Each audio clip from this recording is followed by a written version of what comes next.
Opa! E aí, galera, beleza? Eu estou aqui no Teatro Bibi Ferreira, aqui no cenário do Trair e Começar. É só começar.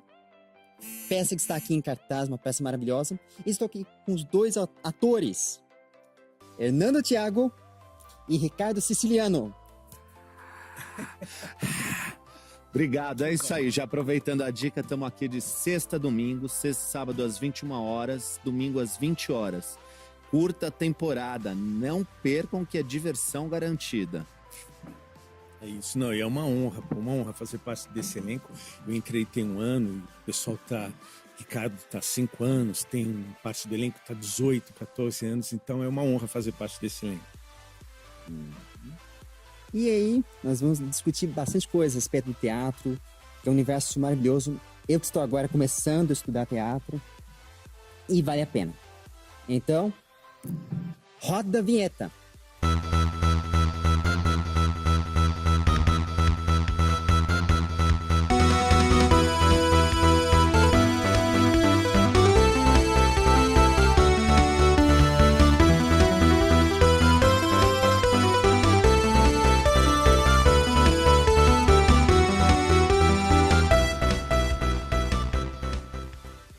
Bom, mais uma vez, muito obrigado. Vocês considerem um tempinho, um espaço para poder fazer essa entrevista. E eu gostaria que vocês começassem fazendo um panorama de vocês, né? Contassem um pouco da história. Como que vocês começaram no teatro? Bom, na verdade, eu comecei, não sei, sou velho, né? Eu comecei nos anos 80, eu comecei com teatro amador, mas eu trabalhava com segurança do metrô, eu era segurança do metrô. E nessa época eu fazia teatro amador e, convencido por alguns amigos, eu comecei a trabalhar na parte técnica. Eu não comecei como ator, eu operava luz, ajudava na montagem de luz, trabalhava mais na parte elétrica. Eu entrei numa faculdade de teatro por amor, que eu fui me apaixonando pela profissão, mas eu gostava mais da parte técnica, da parte de trás. Mas aí, a partir dos anos 90, surgiu uma possibilidade de trabalhar como ator. Aí estrei profissionalmente em 91, e aí a carreira foi seguindo entre teatro, TV e várias oportunidades surgindo, e mais recentemente eu resolvi investir um pouco na área de dublagem também, que até fazendo um pouco uma divulgação a respeito da Universidade da Dublagem, que foi onde eu fiz o curso junto com a Flora, com o Ulisses, com tanta gente bacana lá da Universidade da Dublagem. Mas resumidamente é isso assim. Comecei pela parte técnica e depois fui me apaixonando, perdendo um pouco da vergonha e resolvi vir pra frente no palco mesmo. Bom, é engraçado você falar isso, Nandinho, porque é o que está acontecendo exatamente agora. A gente tem um espetáculo daqui 2 horas. Você pode ver que já está rolando um movimento de figuração aí atrás, que os nossos técnicos estão montando o cenário, luz, esses objetos cênicos. Então eu acho que a paixão já começou na raiz. No meu caso, foi muito por um acaso. Eu, com 13 anos de idade, eu era um cara péssimo em literatura. E, dadas as circunstâncias, como a minha escola fazia todo ano, uma semana de outubro, um evento cultural, eles chamavam de Quarupianas, chamavam Plínio Marcos, Paulo Goulart, e grandes nomes aí do teatro e autores brasileiros para palestrar. E eu, na circunstância, precisando de nota, cheguei para a professora de literatura e falei, eu queria fazer qualquer coisa que eu ganhasse nota para poder passar de ano. E ela falou, o que você sugere? Eu falei, eu quero fazer Oswald de Andrade. Eu vou entrar declamando poemas antes das palestras e a caráter. Ela falou, bom, vamos ver o que você pode propor. Então, com 13 anos de idade, não existia naquela época o que se chama hoje de bullying, porque foi o que eu sofri. Você imagina com 13 anos eu chegar de terno, coletinho, todo arrumadinho, gravado, charuto, chocolate, e entrando numa sala com 500, 600 alunos antes de uma palestra. Obviamente, eram risos e vaias, mas eu tive o que a gente chama da picada do teatro, do palco. É uma sensação que eu não queria sair dali. Tanto que eu consegui dar sequência a poemas de Oswald que não existiam, mas é porque eu gostei de ficar onde eu estava. Acho que foi aí que partiu esse amor. Para resumir e também não me alongar, os anos seguintes eu acabei buscando a formação primeiro em Direito, ter uma família mais conservadora, para depois buscar artes cênicas. E nessa sequência aí também já fiz inúmeros espetáculos, novelas e cinema, e hoje eu também sou um cara recém-introduzido à área da dublagem, que é uma área que até então eu desconhecia, mas eu acredito que eu entrei porque me informaram que seria muito bom para o ator em termos de leitura, só que eu me apaixonei pelo espírito da coisa. Existe um trabalho do ator pronto, mas a gente coloca a nossa vida através da voz. Então é mais um novo desafio. E retomando e sublinhando o que o Hernando falou, a Flora, que é da Universidade de Dublagem, junto a Ulisses Bezerra e toda uma equipe que eu considero 5 estrelas, se não um diamante, acolheu e nós fizemos o curso básico, avançado, e recentemente estamos aí na área da dublagem também. Tentei ser sucinto, tá, Eduardo? Senão a gente já sai daqui às 9h15. Sim. Eu entendo perfeitamente, né? Acho que as histórias, cada um... Eu lembro uma vez, um professor meu falava sobre isso. Cada um tem um jeito de entrar no mercado. No caso, você começou pelo lado técnico da coisa. E você... Eu pelo espiritual, eu precisava me virar para passar em literatura e não tinha o que fazer. Naquele momento eu cheguei e falei, eu preciso fazer alguma coisa que surpreende. E quando eu me vi diante de 600 alunos, e eu 13 anos, então havia um de 14, 15, era até o colegial que tinha esse evento cultural, se teve um momento ali foi que eu consegui me desprender de toda e qualquer vaidade, qualquer ego. Ali era a sensação de estar personificando um ícone e trazendo vida a um personagem onde todos, de alguma maneira, uns compreenderam, outros riram porque conheciam a minha pessoa e pela situação, mas no âmbito geral eu tive um feedback da professora que foi: você realmente me surpreendeu. Você pode ter certeza que na matéria de literatura você está aprovado. Vou pedir a pergunta. Tá. Bom, eu vejo que muitos colegas têm dificuldades de como lidar com o começo, principalmente nas palestras que, até inclusive aqui, nós tivemos palestras de dublagem nesse mesmo palco, né, com o pessoal da Unidub, e eu gostaria que vocês comentassem quais os desafios no começo de carreira do teatro e na dublagem. Olha, eu acho que no começo de carreira como atores, tanto para teatro, TV, é a tua cara de pau de ir nos lugares e se oferecer. Não tem jeito.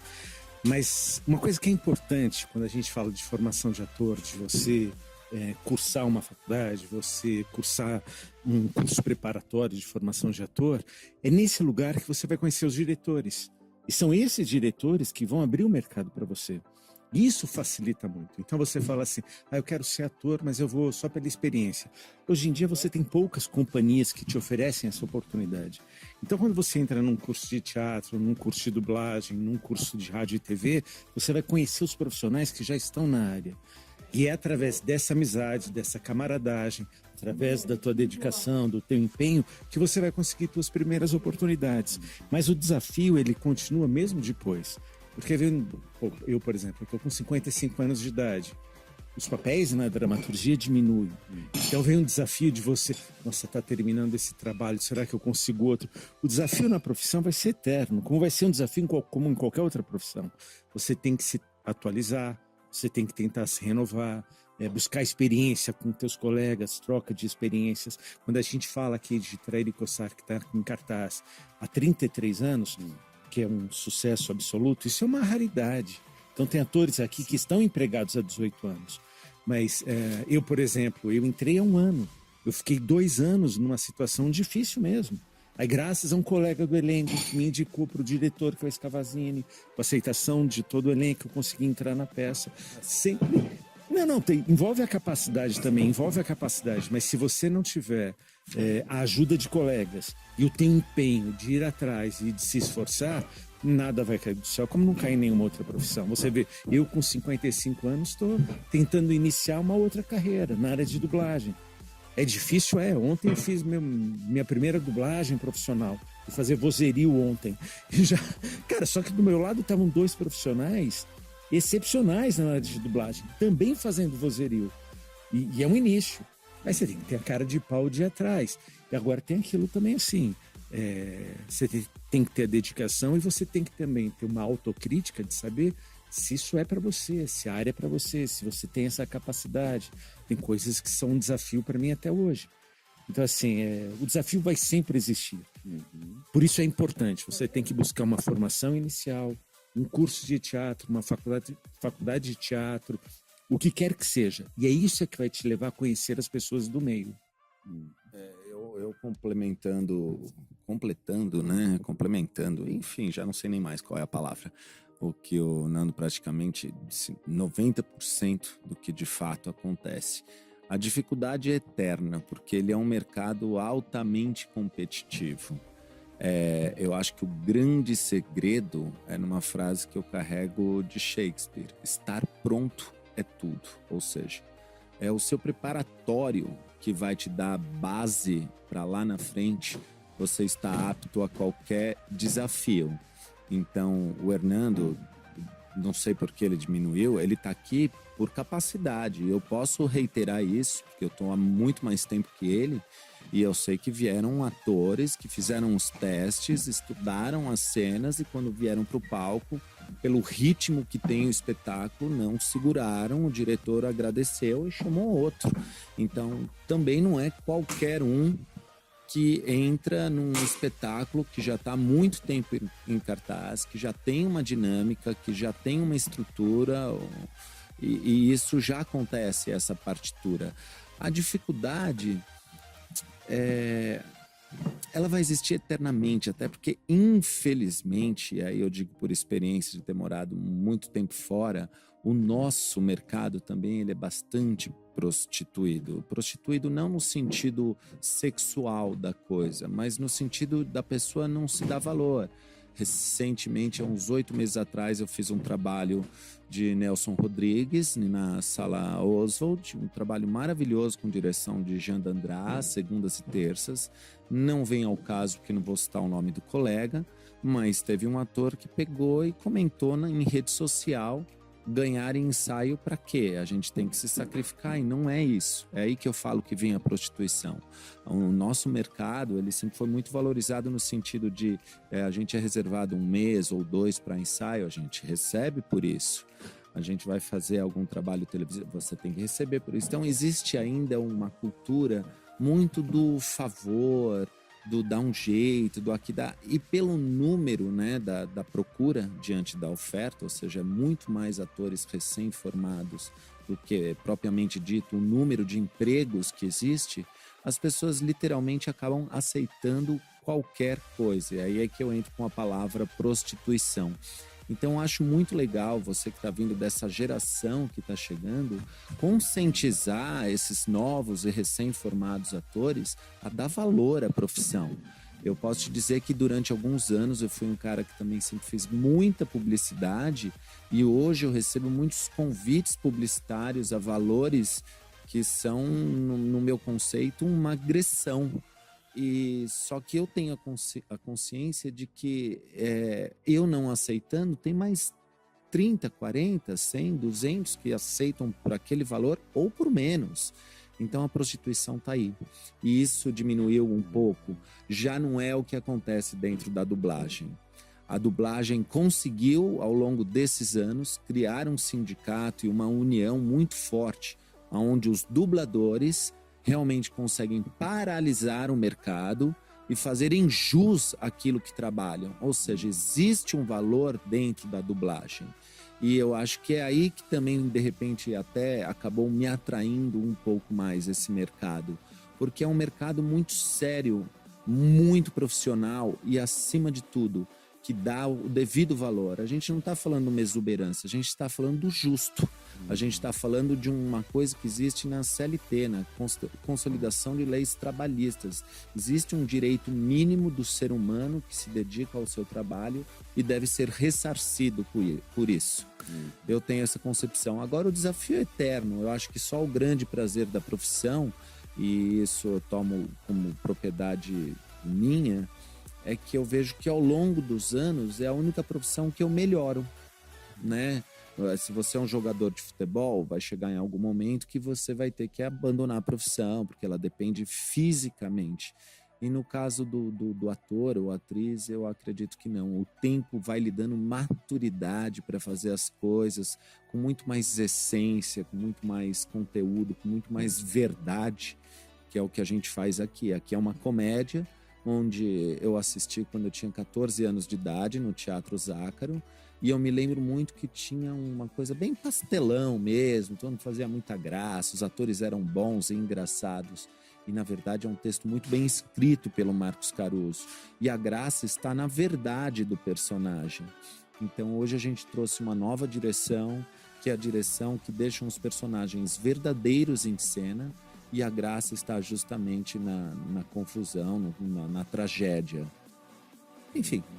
Só fazendo uma parte que o Ricardo falou, é que às vezes a gente, né, no início da carreira, a gente confunde muito a nossa paixão e aceitar qualquer coisa, né? E não encara a profissão de ator como uma profissão. Esse aqui é o nosso ganha-pão. Como você ser um professor, você ser um engenheiro, arquiteto, médico, um pedreiro, um pintor de parede, é nossa profissão. Então você tem que ser respeitado como profissional. Então às vezes me assusta um pouco, falo assim, não, essa é a minha grande paixão. Nossa grande paixão é a nossa família, nossos filhos, nossa esposa, quem é casado, quem não é casado, o namorado, isso tanto faz. Isso você pode colocar como assim, essa é a minha paixão e por isso eu faço qualquer coisa. Pela nossa profissão, nós fazemos qualquer coisa também, mas existe o limite. É a gente lembrar que isso aqui é uma profissão, é o nosso ganha-pão. Nós temos que ter a formação, temos que ter dedicação, mas temos que ter também o reconhecimento como profissionais, né? Então não é você aceitar qualquer coisa que você fala, não, eu topo porque eu sou tão apaixonado por isso, eu topo fazer. Não. Você tem que encarar isso como a sua profissão. Por isso vem a dedicação, o trabalho, o esforço, o estudo, para você ser reconhecido como um profissional. O que eu acho que a gente conseguiu reverter ao longo dessa nova geração é que antigamente, culturalmente falando, a profissão de ator ou atriz ela era muito destituída de prestígio mesmo. Era, a atriz era muito tida, desculpe a palavra vulgar, mas como uma vagabunda, eu não sabia. É fato isso. E o homem é exatamente a mesma coisa, era o cara que não estudou, e é uma grande mentira, porque dentro da formação de artes cênicas você estuda inúmeras nomenclaturas diante de Stanislavski, de Brecht e de conceitos de interpretação que você vai se aprofundar e vai encontrar o seu caminho. E isso vai te trazer uma zona de segurança e conforto para você fazer as coisas com propriedade. Então você realmente se aprofunda na história da arte. Você se aprofunda no conceito e eu acho principalmente que deveria ser disciplina obrigatória nas faculdades e nas escolas como fator educacional, porque ensina o ser humano a trabalhar em grupo. Hoje eu vejo uma geração muito individual, através das redes sociais, da tecnologia que super favorece, mas que ao mesmo tempo está isolando as pessoas. Elas estão com dificuldades de ter contato, elas estão com dificuldade de se relacionar, elas criam um ambiente único. E o teatro, a arte cênica, ela extrai do ser humano aquilo que é o mais puro. Ela exercita a sua mente a trabalhar em grupo, a viver em sociedade. No meu conceito, deveria ser uma disciplina obrigatória, educativa. Eu tenho esse conceito, se puder um dia tiver alguma força política, eu com certeza vou levantar essa bandeira. E acho legal isso, né? Eu vejo essa questão, né? Eu tenho inclusive na minha jornada 365, e antes, eu vou até fazer um pequeno jabá, acompanho lá o canal, curtam, espalhem, compartilhem, se inscrevam no canal e apertem o sininho. E quem é inscrito, por favor, verifique a inscrição para vocês não estarem perdendo nenhuma informação, que isso que estou passando aqui é valioso. E retornando esse ponto que você citou, é verdade. A profissão do teatro, o ator, ele não é só, como diz uma frase, ele não é, como diz o Samir Signel, ele falava, o teatro não é dionísico, é apolônio.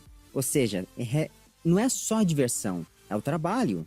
E tem que ter uma certa valorização. Na verdade, certa não, tem que ter a valorização. Porque nós estamos vivendo uma época, eu até fico preocupado, culturalmente falando, ruim. Cada vez mais as pessoas estão se embebedando de cultura baixa, cultura rasa, sem nenhuma procura, sem nenhum pensamento. É claro, a gente tem que saber politizar, mas não, né, gerar algo além disso. Separar as coisas. Quando a gente vê o trabalho bom como esse, tem que elogiar, tem que ver cada detalhe, ouvir, sentir. A arte serve para isso, para nós refletirmos. E não só isso. Quando você comentou essa questão do teatro virar um curso, uma matéria de educação, uma disciplina obrigatória, educativa, eu acredito demais, porque isso ajuda muito na formação do ser humano, independente da profissão que ele vai escolher. Exatamente. De repente ele escolhe ser médico e amanhã ele se torna um excelente cardiologista e precisa palestrar para 5.000 médicos. Esse cara vai ter dificuldade de falar em público, ele vai estar com a mão transpirando, ele vai estar com a voz gaguejando, mas se de repente ele teve uma base teatral, por mais que ele não tenha pisado no palco, mas que ele entenda como funciona, como o Hernando mesmo começou, como que abre a cortina, mexe com luz, você já está envolvido com o ambiente. E o fato de você socializar num trabalho teatral, você já tem uma base muito forte para qualquer coisa lá na frente, você se sentir mais seguro, mais tranquilo e poder exercer, independente da profissão escolhida, tudo isso com muita propriedade. Isso disso que vocês estão falando. Várias faculdades de medicina têm utilizado atores para simulação de situações médicas. Várias faculdades de direito já usam aula de interpretação para você ter experiência em tribunal de júri, essas coisas. Exatamente. Então você vê que... E outra coisa que é importante, que isso é da geração antiga, nós tínhamos uma matéria chamada Comunicação e Expressão, onde os professores exigiam que nós lêssemos em voz alta. Não exigia que nós lêssemos só em voz alta, exigíamos que nós lêssemos com voz alta e com compreensão daquilo que nós estávamos lendo. Sim. Daí vem então a educação, quando a gente fala de uma maneira geral, tudo é parte da leitura. O teatro parte da leitura, de você saber ler, compreender o que você está lendo e transmitir uma ideia. E isso é fundamental em qualquer profissão. Primeiro registro da escrita é a leitura, é um desenho na pedra. Sim, claro. E se você não souber transmitir esse conhecimento através do que você leu, compreendeu e transmitiu a sua ideia, isso vale para qualquer profissão. Exatamente. Então, por isso, por exemplo, a vida do Ricardo. Tenho certeza que a aula de português dele e literatura ficou muito mais interessante para ele quando ele fez a apresentação. Claro, porque ele teve a compreensão do que era aquele texto, do que era. Tive que entender o comportamento do personagem, como ele andava, o que ele pensava, a maneira que ele se expressava, o que estava ali na escrita, se naquele momento ele estava vivendo uma angústia, se naquele momento emocionalmente. Esse é o grande trabalho do ator, ele conseguir extrair daquilo que está escrito emocionalmente. E é aí que entra a grande diferença, como citou a Marta Volpiani na nossa última palestra lá no MIS. Ela fala que a formação de ator ou atriz é tão importante para a dublagem, porque na leitura ele vai compreender exatamente que emoção que ele vai pôr na voz diante daquela leitura. Porque leitura, eu acredito que todos possam ter uma boa formação, mas você encontrar a tonificação correta e a emoção daquilo que está sendo dito, esse é o grande trabalho do ator. Isso que é fantástico. E terminando o raciocínio, a sacada é essa, né? Vocês estão trazendo isso e é aquilo. Eu confesso, né? Eu penso na minha geração, né? Eu diria que dos anos 90. Dos anos 90 para cá, a internet, com o advento da internet, com o advento das tecnologias, as pessoas estão ficando cada vez mais isoladas. E isso me preocupa.